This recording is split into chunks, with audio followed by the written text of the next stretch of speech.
A los 66 años, me jubilé con casi $1.000.000. A los 72, estaba al borde de la ruina. Y no fue por un colapso del mercado. Fue por una cuenta médica de $23.000 que mi plan perfecto no podía pagar. Te dicen que construyas un nido de ahorros y luego te sientes sobre él hasta que mueras. Es la mentira más grande que el sistema financiero te ha contado. La verdad que nadie te dice. Emprender un negocio a los 60 es más seguro que a los 30. A los 30 tienes energía, pero no tienes las cicatrices. La humillación que sentí, la vergüenza, quemaron todo lo que no era esencial. Me enseñaron el verdadero propósito de la riqueza. En este video, no te daré consejos. Te mostraré el plano de mi reconstrucción. El plan que hoy me genera $50.000 al año y salvó mi patrimonio. Si has decidido que tu mejor capítulo financiero comienza ahora, suscríbete y comenta, aún no he terminado. No somos una estadística. Somos una comunidad. Y apenas estamos comenzando. En mi fiesta de jubilación, me dieron una placa, madera barata, una pequeña placa de latón. Sonreí y dije todas las cosas correctas. El verdadero premio, sin embargo, estaba guardado en mi maletín. Era la impresión final de mi estado de cuenta del 401k. 40 años de mi vida, destilados en pulcras columnas en blanco y negro. Recuerdo el sonido de la impresora esa tarde. Un zumbido agudo, luego un golpe satisfactorio cuando las páginas aterrizaron. Parecía un ejército silencioso y disciplinado de números, montando guardia sobre el resto de mi vida. Lo había logrado. Había ganado el juego. Mientras mis colegas compraban autos más grandes, yo compraba libertad. La carrera había terminado. Finalmente podía dejar de correr. El primer año de jubilación fue ordenado. Esa es la palabra. Tenía mi rutina. Me despertaba, me servía el café, leía el periódico de principio a fin. Y luego, alrededor de las 9, entraba en mi oficina. La silla olía a cuero viejo y a logros. Era mi centro de mando. Encendía la computadora, con el ratón frío y suave en mi mano, y me conectaba al portal financiero. Era un ritual, una pequeña oración moderna. Los números estarían allí. Quizás un poco arriba, quizás un poco abajo. No importaba. Era como ver la marea desde una casa construida en lo alto de un acantilado. Predecible, seguro, mío. Cada dólar era un soldado, y yo era su general, gestionando pacíficamente la frontera. Así se sentía el control. Mi esposa, bendita sea, nunca entendió del todo las hojas de cálculo. Simplemente confiaba en mí. Recuerdo cuando los impuestos a la propiedad subieron un año. $800 extra. Vino a mí, con el ceño fruncido por la preocupación. No dije una palabra. Simplemente caminé hasta el archivador. Saqué una carpeta de Manila con un ligero olor a polvo y la abrí sobre el escritorio. La carpeta se llamaba Contingencias. Le mostré la partida que había creado 7 años antes. Gravámenes municipales inesperados. ¿Lo había presupuestado? Por supuesto que sí. El plan lo contemplaba todo. Tomé un bolígrafo y puse una pequeña y pulcra marca junto al retiro. Sin sorpresas bajo mi guardia. Yo era el capitán de este barco. Era infalible. Mi plan era perfecto. Una fortaleza de números que nada podía tocar. Y lo creí. De verdad lo creí. Hasta el día en que un hombre con una bata blanca me dijo el precio del silencio. No el silencio de una mañana tranquila, sino el silencio ahogado y frustrante de un cuerpo que comenzaba a fallar. Un audífono de última generación, dijo, sonriendo. Deslizó un trozo de papel sobre el escritorio. Era una factura, impresa en un papel grueso y brillante, que se sentía caro por sí solo. Miré el número. Y me reí. Tenía que ser un error tipográfico. $6.000. Por algo del tamaño de un grano de café. El médico siguió sonriendo. Y en ese momento, por primera vez en mi vida adulta, miré hacia mi futuro. y no pude encontrar una hoja de cálculo para lo que se avecinaba. Esa factura de $6,000 no era un gasto, era un insulto, un impuesto por envejecer. Me dije a mí mismo que era una estafa, un caso atípico, un golpe único. Podía absorberlo. Moví algunos números en la hoja de cálculo maestra. Robé de la columna Viajes para pagar la columna Médico. Y me dije que el plan seguía funcionando. Tenía que ser así. Pero al cuerpo no le importan tus hojas de cálculo. Unos meses después, fue mi corazón. Una palpitación. Un mareo en el jardín. Mi médico, un hombre de la mitad de mi edad con dientes sospechosamente blancos, no estaba preocupado. Solo quería ser minucioso. Esa es la palabra que usó. Minucioso. Y minucioso, aparentemente significaba una pila de referencias, una prueba de esfuerzo, un ecocardiograma, una consulta con un hombre cuyo nombre no podía pronunciar. Cada trozo de papel era otra factura esperando nacer. Los doblé y los guardé en el bolsillo de mi abrigo. Cuando llegué a casa, mi esposa preguntó qué dijo el médico.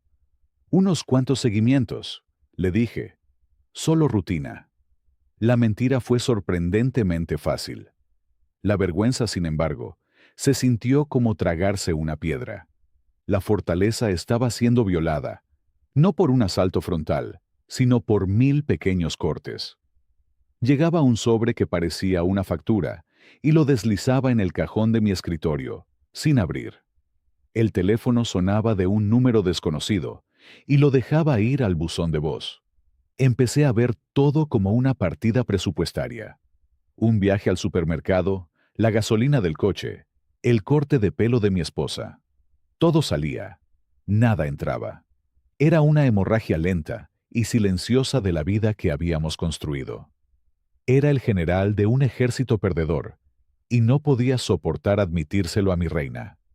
Una noche, no pude dormir. Los números daban vueltas en mi cabeza. Eran las 2 de la mañana. Me levanté de la cama, fui a mi oficina, mi antiguo centro de mando, y cerré la puerta. No encendí la computadora.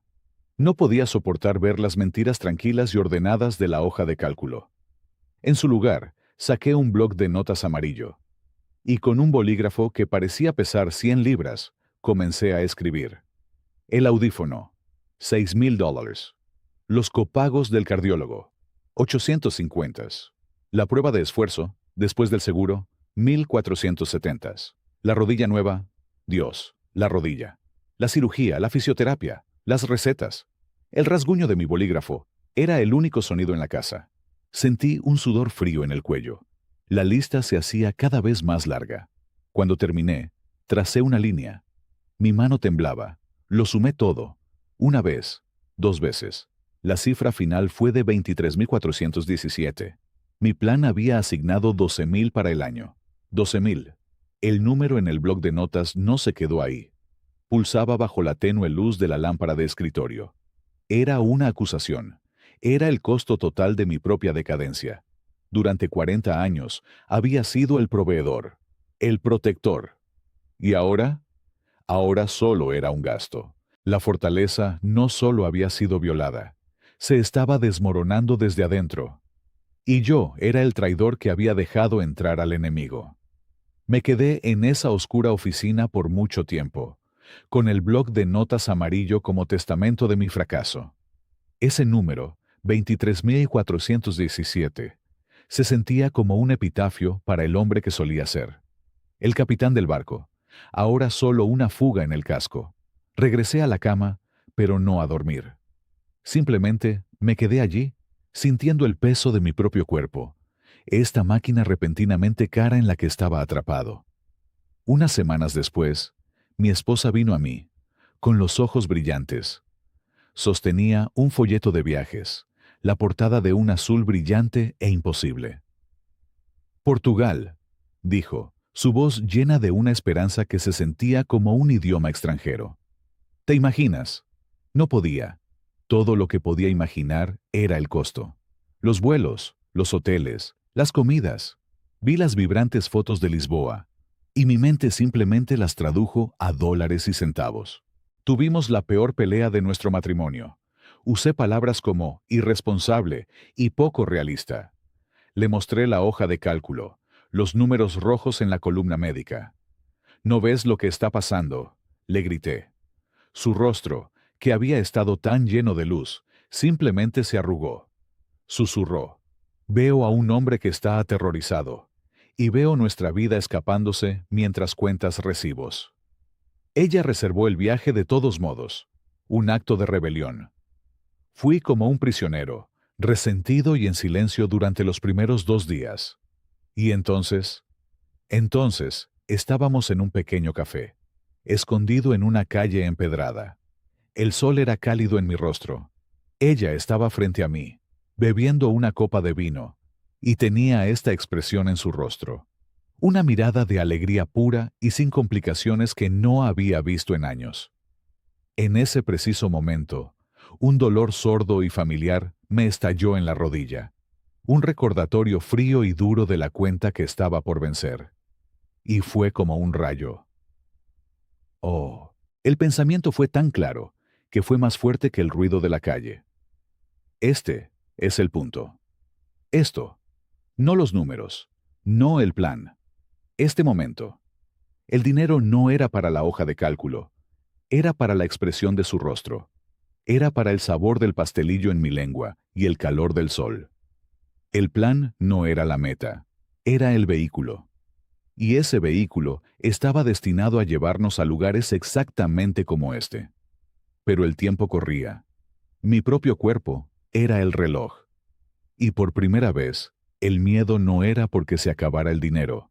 El miedo era porque se acabara el tiempo. En el vuelo de regreso a casa, ella durmió sobre mi hombro, su respiración suave y constante. Yo no dormí. Solo miré por la pequeña ventana el interminable mar de nubes, pintado de rosa por el sol naciente. Había pasado toda mi vida planeando el final, construyendo una fortaleza para un largo y lento declive. Había estado jugando a la defensiva, solo tratando de agotar el tiempo. Pero aún no estaba muerto, y la mujer que dormía en mi hombro merecía más que un carcelero por marido.